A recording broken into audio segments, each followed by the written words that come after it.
আল্লাহর কথার কোনো আমি কিছুই পাই না। এভাবেই প্রকাশ্যে হাজার হাজার মানুষের সামনে স্টেজে দাঁড়িয়ে ঠিক এ কথাটাই বলেছিলেন তিনি। শুধু তাই নয়, সৃষ্টিকর্তাকে নিয়ে এমন কিছু কুরুচিপূর্ণ মন্তব্য তিনি করেছেন যা নিজের কানে শুনলেও বিশ্বাস হতে চাইবে না আপনার। আর এই মন্তব্যের পরে শুরু হলো তোলপাড়।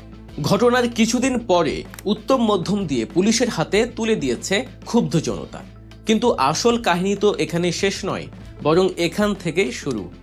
যাকে আপনারা বাউল সম্রাট বা মহারাজ বলে চেনেন, সেই সাদা ধবধবে পোশাকের আড়ালে লুকিয়ে আছে এক ভয়ঙ্কর জমি দখলকারী, মাদকসেবী এবং ভণ্ড পীরের চেহারা। নিজের আপন ভাইকে রাস্তায় নামিয়ে দেয়া, বাবার সম্পত্তি জোর করে লিখে নেয়া এবং প্রভাবশালী রাজনৈতিক নেতাদের নাম ভাঙিয়ে ত্রাসের রাজত্ব কায়েম করা।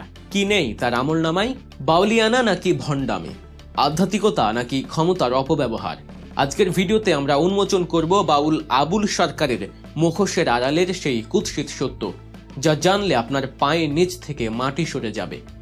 মানিকগঞ্জের সাটুরিয়া চর দিল্লি গ্রাম, এই গ্রামেরই এক সাধারণ পরিবারের সন্তান আবুল সরকার, যাকে আজ সবাই আবুল বয়াতি বা মহারাজ নামে চেনে।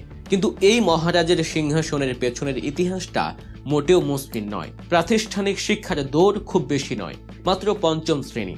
প্রাইমারি স্কুলের গণ্ডি পেরোনোর আগেই পড়াশোনার পাঠ চুকিয়ে নামেন গানের জগতে। মাত্র 10 বছর বয়সে হাতে তুলে নেন বাদ্যযন্ত্র। গলায় সুর ছিল, তাই দ্রুতই জনপ্রিয়তা পেতে শুরু করেন। কিন্তু সমস্যাটা সুর বা গানে নয়, সমস্যাটা হলো যখন একজন স্বল্প শিক্ষিত মানুষ নিজেকে ধর্মের ব্যাখ্যাকারক হিসেবে দাবি করতে শুরু করেন। গত 5 বছর ধরে আবুল বয়াতি নিজেকে আর শুধু শিল্পী হিসেবে পরিচয় দিচ্ছেন না, তিনি এখন নিজেকে দাবি করেন কোরআনের তাফসির কারক হিসেবে। ভাবা যায়, যার নিজের কোনো আরবি জ্ঞান নেই কোনো প্রাতিষ্ঠানিক ধর্মীয় শিক্ষা, তিনি ইউটিউব আর ফেসবুকে ধর্ম নিয়ে একের পর এক মন গড়া ব্যাখ্যা দিয়ে যাচ্ছিলেন। আর এই ভুয়া ব্যাখ্যার জালে আটকে গেছে হাজার হাজার সরল মনা ভক্ত।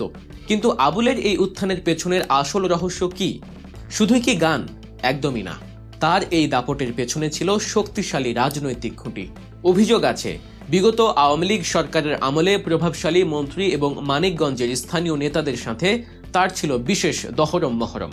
সাবেক স্বাস্থ্যমন্ত্রী জাহিদ মালিক এবং জেলা আওয়ামী লীগের সভাপতি গোলাম মহিউদ্দিনের সাথে তার ঘনিষ্ঠতার কথা কারোরই অজানা নয়।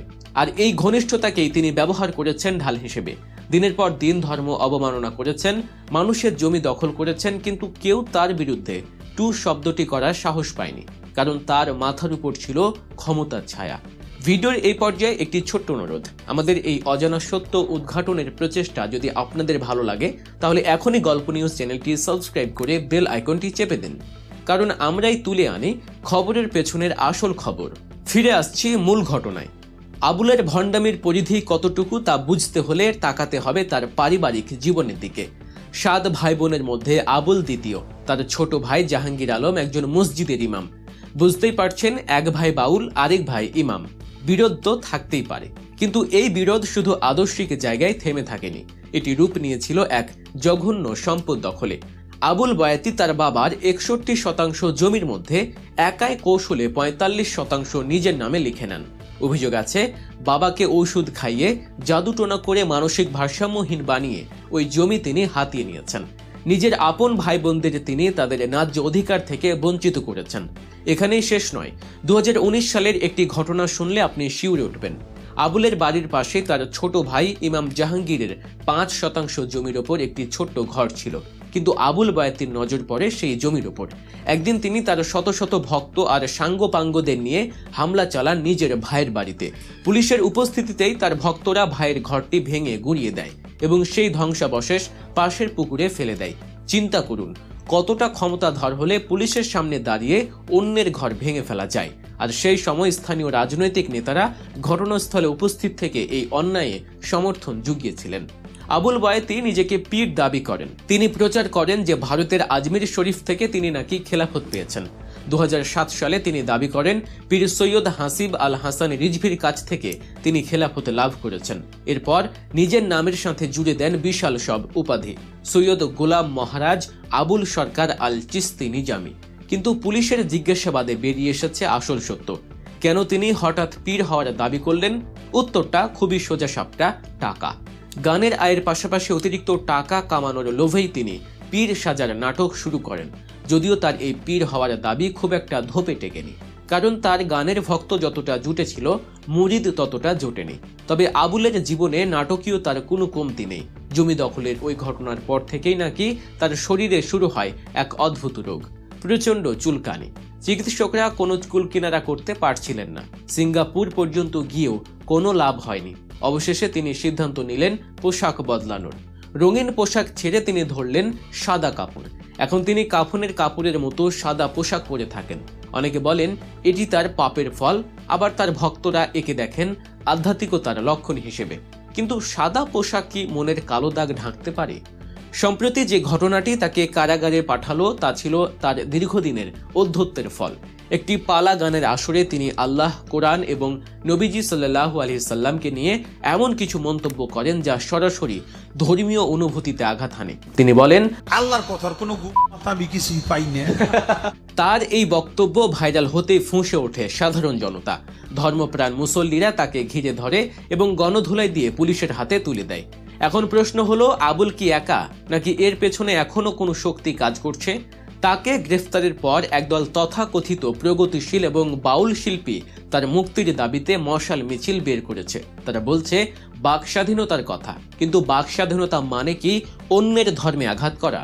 বাক স্বাধীনতা মানে কি সৃষ্টিকর্তাকে নিয়ে অশ্লীল কুরুচিপূর্ণ কথা বলা? আবুলের বিরুদ্ধে শুধু ধর্মীয় অবমাননার অভিযোগই নয়, আছে মাদক সংশ্লিষ্টতার অভিযোগও। তার গানের আসরে গাঁজার ধোয়া আর মাদকের ছড়াছড়ি কোনো নতুন ঘটনা নয়। এমনকি তার নিজের ছোট ভাই জাহাঙ্গীর তাকে একাধিকবার মাদক মামলায় জড়িয়ে জেলে পাঠানোর ব্যবস্থাও করিয়েছিলেন, কিন্তু প্রতিবারই রাজনৈতিক প্রভাব খাটিয়ে তিনি বেরিয়ে এসেছেন। বর্তমানে দেশের পরিস্থিতি যখন শান্ত, তখন আবুলের মতো কিছু লোক ইচ্ছে করেই ধর্মীয় উস্কানি দিয়ে পরিবেশ ঘোলাটে করার চেষ্টা করছে কিনা তা খতিয়ে দেখছে পুলিশ। রিমান্ডে তার কাছ থেকে পাওয়া গেছে চাঞ্চল্যকর সব তথ্য। তারা ঢাকায় এবং গ্রামে রয়েছে বিপুল সম্পত্তি। মানিকগঞ্জের শিবালয়, আরিচা এবং দৌলদিয়া লঞ্চ ঘাটে তার নামে রয়েছে বিশাল মার্কেট এবং প্লট। মিরপুরেও তিনি বিলাসবহুল জীবনযাপন করতেন। একজন সামান্য বাউল শিল্পীর এত সম্পদের উৎস কি? ভক্তদের দান, নাকি জমি দখল আর চাঁদাবাজি? আবুল সরকারের এই উত্থান ও পতন আমাদের সমাজেরই এক অদ্ভুত প্রতিচ্ছবি। একদিকে ধর্মকে পুঁজি করে ব্যবসা, অন্যদিকে রাজনৈতিক ক্ষমতার অপব্যবহার। যখন তিনি গানের সুরে বঙ্গবন্ধুকে নিয়ে গান গাইতেন, তখন প্রশাসনের কর্তারাও তার সুরের মূর্ছনায় মুগ্ধ হয়ে তার অপরাধগুলো এড়িয়ে যেতেন। আজ যখন তিনি জেলে, তখন তার সেই রাজনৈতিক বড় ভাইরা অনেকেই পলাতক। আবুল বায়তির ঘটনা আমাদের চোখে আঙুল দিয়ে দেখিয়ে দেয় সংস্কৃতির নামে অপসংস্কৃতি আর আধ্যাত্মিকতার নামে ভণ্ডামি কত গভীরে শিকড় গেড়েছে। যারা আজ আবুলের মুক্তির জন্য মশাল মিছিল জ্বালাচ্ছেন, তারা কি আবুলের ভাই জাহাঙ্গীরের ভাঙা ঘরের খোঁজ নিয়েছেন? তারা কি জানেন কিভাবে নিজের বাবার সম্পত্তি আত্মসাৎ করেছেন এই তথাকথিত ভণ্ড মহারাজ? ভিডিওটি শেষ করার আগে আপনাদের কাছে একটি প্রশ্ন রেখে যেতে চাই। ধর্ম অবমাননা, জমি দখল এবং মাদক কারবারের সাথে জড়িত এই আবুল বায়তির কি দৃষ্টান্তমূলক শাস্তি হওয়া উচিত, নাকি তাকে বাউল শিল্পী কোটায় মুক্তি দেওয়া উচিত? কমেন্ট বক্সে আপনার সুচিন্তিত মতামত জানাতে ভুলবেন না। আবুল সরকারের মতো ভণ্ডদের মুখোশ উন্মোচন করতেই আমাদের এই প্রয়াস। সত্যের পথে থাকতে এবং সমাজের এমন সব অজানা খবর সবার আগে পেতে গল্প নিউজ চ্যানেলটি সাবস্ক্রাইব করুন।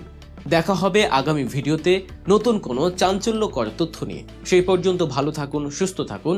আল্লাহ হাফেজ।